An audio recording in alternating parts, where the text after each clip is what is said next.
March মাহৰ 4 তাৰিখৰ পৰা আজি 6 তাৰিখলৈকে আমাৰ এটা ধৰ্মঘট কাৰ্যসূচী কৰ্মবিৰতিৰ কাৰ্যসূচী আমি পালন কৰি আহিছোঁ NSM কাৰিকৰী সন্থাই। আপোনালোকে ইতিমধ্যে আমাৰ দাবীসমূহ গম পাইছে, আপোনালোকে বাৰম্বাৰ প্ৰচাৰ কৰি আছে আৰু চৰকাৰেও আমাৰ দাবীসমূহ অলৰেডি গম পাইছে। তেওঁলোকক আমি মেমৰেণ্ডাম দি আহিছোঁ প্ৰতিবাৰে, কিন্তু আমি প্ৰতিবাৰে আমি কি হৈছে আমাৰ প্ৰতাৰণাৰ সন্মুখীন হৈ আহিছোঁ।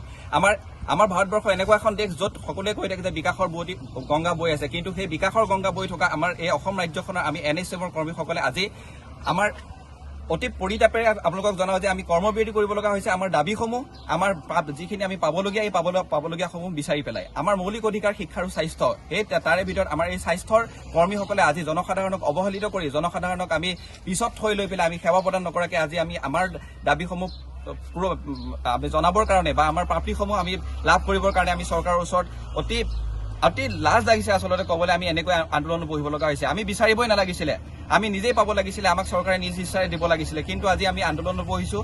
আমাক কোভিডৰ সময়ত আমি কিমান কষ্ট কৰিছোঁ দিনে নিশাই সকলোৱে জানে। সকলো যেতিয়া ঘৰৰ ভিতৰত সোমাই আছে তেতিয়া আমি সন্মুখলৈ ওলাই আহি আমি সন্মুখৰ পৰা কোভিডৰ সময়ত আমি যুঁজ দিছিলোঁ। সেইটো সময়ত আমাক কোৱা হৈ গ'ল যে আমি বিকশিত অসমৰ সেনানী, কিন্তু আপোনালোকক জনাওঁ যে বিকাশ চাৰিওফালে হৈ গ'ল, কিন্তু বিকশিত অসমৰ এই সেনানীসকল কিন্তু পিছ পৰি ৰৈ গুচি গ'ল। আজিলৈকে তেওঁলোকে তাৰ কাৰণে কোনো প্ৰাপ্য নাপালে বা তেওঁলোকে তাৰ কাৰণে যিবিলাক যথোচিত সন্মান পাব লাগে আজি পৰ্যন্ত তেওঁলোকে কোনো সন্মান নাপালে।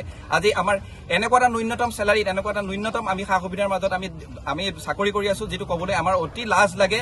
আৰু মানে আমি বৰ্তমান সমাজখনৰ লগত সেই প্ৰাপ্যৰে আমি চলিবলৈ কাৰণে আমাৰ যথেষ্ট অসুবিধাৰ সন্মুখীন হৈছে। আমাৰ সহকৰ্মী যিসকল থাকে ৰাজ্যিক চৰকাৰ, তেওঁলোকৰ যিমানখিনি সা সুবিধা থাকে সেই তাৰ তুলনাত আমাৰ অতি নিম্নমানৰ আমি সা সুবিধা লৈ পেলাই আমি চাকৰি কৰি আছোঁ। তেওঁলোকে ৰাজ্যিক চৰকাৰ কৰ্মচাৰীসকলে দিয়ে পায়, কিন্তু আপোনালোকক আমি জনাওঁ যে আমি এপ্ৰাইজেলত যদি নবহোঁ, আমি যদি এপ্ৰাইজেল নিদিওঁ তেতিয়াহ'লে আমাৰ চাকৰি কোনো ইনক্ৰিমেণ্ট নহয়। মাত্ৰ 7% বা মাত্ৰ 5% ইনক্ৰিমেণ্ট লৈ পেলাই আমি আমাৰ চেলাৰী বঢ়াবলগীয়া হয়, তাকো এপ্ৰাইজেলত বঢ়াৰ পিছত। এনেকুৱাখিনি কিয় হ'ব লাগে? আমাক কিয় এনেকুৱা মাহিয়াৰী দৃষ্টিৰে চোৱা হৈছে? যিটো সময়ত বিভিন্ন বিভাগক ইমান উন্নতি কৰিবলৈ চৰকাৰখন সমৰ্থ হৈছে, তেনে অৱস্থাত মাত্ৰ আমাৰ এই 20-22 হাজাৰ কৰ্মী থকা NSM কৰ্মীসকলক কিয় এনেকুৱা মাহিয়াৰী দৃষ্টিৰে চাইছে আমি এই কথা আজিলৈকে বুজি নাপালোঁ।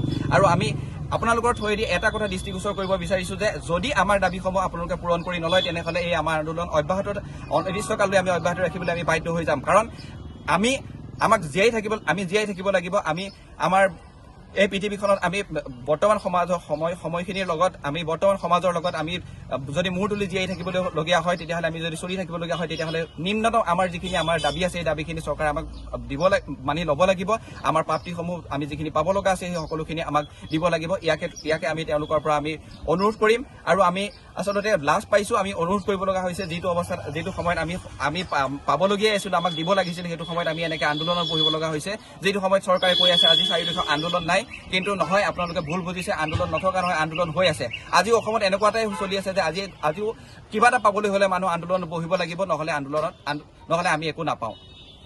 ইয়াকে আমি চৰকাৰৰ ওচৰত আমি প্ৰাৰ্থনা জনাইছোঁ, আমি কৰজোৰে প্ৰাৰ্থনা জনাইছোঁ যে আপুনি আৰু আমাক আন্দোলন বঢ়াবৰ কাৰণে আপোনালোকে যেন আমাক বাধ্য নকৰে। আমিও সামৰিব বিচাৰিছোঁ, আৰু আপোনালোকেও আমাৰ কথা বিবেচনা কৰক, আৰু অতি সোনকালে যেন আমি আপোনালোকৰ পৰা এটা সুদুত্তৰ পাওঁ, এটা যেন ভাল উত্তৰ পাওঁ। তাৰ বাবে আমি আপোনালোকৰ থ্ৰুৱেদি চৰকাৰলৈ আমি অনুৰোধ কৰিছোঁ। ধন্যবাদ।